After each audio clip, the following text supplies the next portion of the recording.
एक ऐसा नेता जिसका वर्चस्व पूरे पूर्वांचल पर था, एक ऐसा नेता जिसके कहने से उत्तर प्रदेश में दिन होता था, जिसके कहने से उत्तर प्रदेश में रात होती थी, एक ऐसा नेता जिसकी वजह से पुलिस भी थर थर कांपती थी।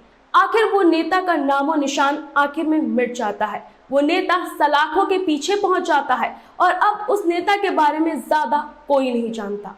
उस नेता का नाम है अमर मणि त्रिपाठी। नमस्कार, मैं हूं समीक्षा दीक्षित और आपका स्वागत है सत्योदय मीडिया में। बात है 9 मई 2003 की। एक कवित्री जब उनके प्यार में पड़ी, उनका नाम हुआ, लेकिन बाद में अमर मणि त्रिपाठी उनको गोली मरवा देते हैं और उस कवित्री की मौत हो जाती है। इस कवित्री का नाम है मधुमती शुक्ला। 24 साल की थी ये जब इनको मौत के घाट उतार दिया गया था। उस वक्त मधुमती शुक्ला के और अमर मणि त्रिपाठी के किस्से बहुत फेमस हुआ करते थे, इनको हर कोई जानता था और अमर मणि त्रिपाठी अक्सर विवादों में घिरे नजर आते थे। इनके भी चर्चे कई महिलाओं के साथ रहते थे, इनके भी नाम कई महिलाओं के साथ जुड़ते थे। हालांकि उस वक्त ये शादीशुदा भी थे। इनकी बीवी का नाम था मधुमती त्रिपाठी, वो भी इस वक्त जेल में है। तो अमर मणि त्रिपाठी का नाम उस वक्त काफी हुआ करता था, पूर्वांचल में उनका वर्चस्व होता था और कहा जाता था कि वो सपा से लड़े, बीजेपी से लड़े, बसपा से लड़े, उनका जीतना तय था। उनको वोट किसी पार्टी के लेवल पे नहीं मिलता था, बल्कि उनके नाम पे मिलता था। इसके बाद उन्होंने कुछ ऐसा किया जब उनका नाम और निशान पूरी तरह से खत्म हो गया और उनको आजीवन कारावास की सजा सुना दी गई। बता दूं मैं आपको कि अमर मणि त्रिपाठी और मधुमती शुक्ला जो एक कवित्री थी, उनका नाम साथ में जुड़ा करता था उस वक्त और उनकी प्रेम कहानियों के किस्से ना सिर्फ उत्तर प्रदेश में बल्कि देश में गूंजा करते थे। मधुमती त्रिपाठी उनकी बीवी जो आज भी सलाखों के पीछे हैं। अगर मैं अमर मणि त्रिपाठी की बात करूं तो वो भी अब सलाखों के पीछे हैं। मधुमती शुक्ला एक कवित्री थी जो बेहद ही साधारण परिवार से आती थी। उनका कोई इतना बड़ा बैकग्राउंड नहीं था, बहुत ही सिंपल फैमिली से वो बिलोंग करती थी, लेकिन धीरे धीरे वो जो है कविताएं करती थी और उनका नाम जब अमर मणि त्रिपाठी के साथ जुड़ा तो उनका यूपी में बोलबाला हो गया। कहते हैं उनका जब मन होता था तब वो कवि सम्मेलन करती थी, बड़े बड़े नेताओं के साथ उनकी पहुंच थी, उनका उठना बैठना था और उनको काफी सम्मान भी उत्तर प्रदेश में दिया जाता था।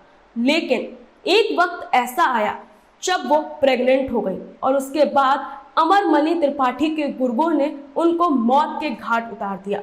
वही जो तारीख मैंने शुरुआत में मेंशन की थी, 9 मई 2003 का वो वक्त था जब मधुमती शुक्ला को गोली मार दी गई थी।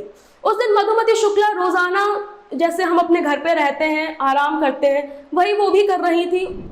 उनको इस बात का बिल्कुल भी अंदेशा नहीं था कि ऐसा कुछ उनके साथ होने वाला है। वो भी हमारी तरह ही घर पे बैठी हुई थी, अपनी छुट्टी एंजॉय कर रही थी। 2 लोग आते हैं उनके घर पे, वो उनकी जान पहचान के होते हैं और अमर मणि त्रिपाठी के काफ़ी खास लोग होते हैं।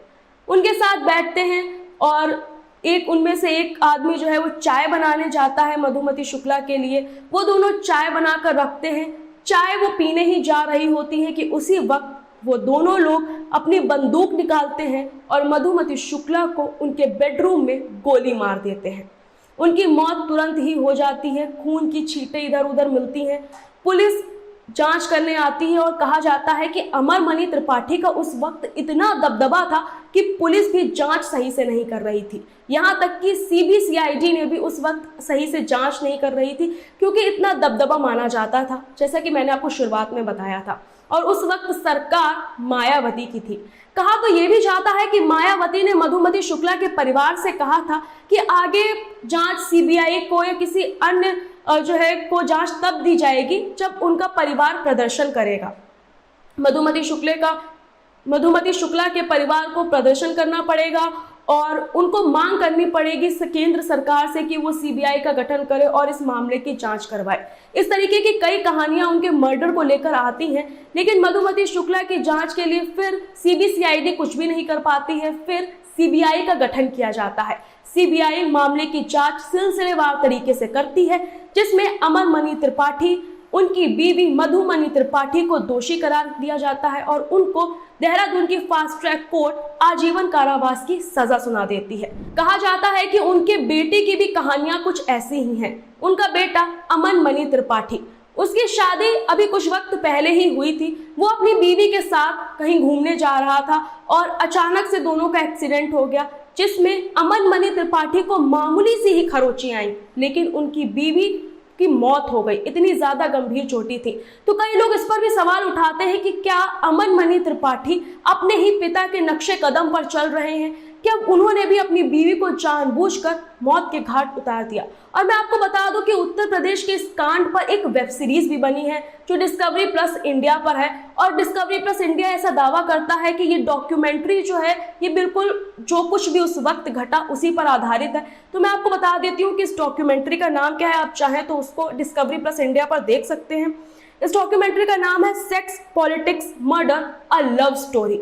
आप चाहें तो इसको जाकर डिस्कवरी प्लस इंडिया पर देख सकते हैं। ये डॉक्यूमेंट्री सच्चाई पर आधारित है, ऐसा दावा डिस्कवरी प्लस इंडिया की तरफ से किया जाता है। तो ये एक ऐसे नेता थे उत्तर प्रदेश के अमर मणि त्रिपाठी जिनका वर्चस्व था। 2007 में इन्होंने जेल के अंदर से चुनाव लड़ा था। जेल के अंदर से भी ये चुनाव जीत गए थे, लेकिन उसके बाद से कहा जाता है कि इन्होंने चुनाव लड़ना बंद कर दिया और इनकी जगह पर अब इनका बेटा अमन मणि त्रिपाठी चुनाव लड़ता है और वो जीतता भी है। अमन मणि त्रिपाठी तो अभी भी जेल में है, साथ ही उनकी बीवी भी जेल में है। लेकिन आप इस स्टोरी को लेकर क्या सोचते हैं, हमें कमेंट करके जरूर बताइएगा, क्योंकि ये स्टोरी कोई भी साधारण स्टोरी नहीं है। मधुमती शुक्ला की जब मौत हुई थी तो इसने ना सिर्फ प्रदेश को बल्कि पूरे देश को झकझोर के रख दिया था। तो ऐसी और भी पॉलिटिकल स्टोरीज हम आपके लिए लेकर आते रहेंगे। आप अगर कुछ सुनना चाहते हैं तो हमको कमेंट करके जरूर बताइएगा। तब तक के लिए आप देखते रहिए सत्योदय मीडिया।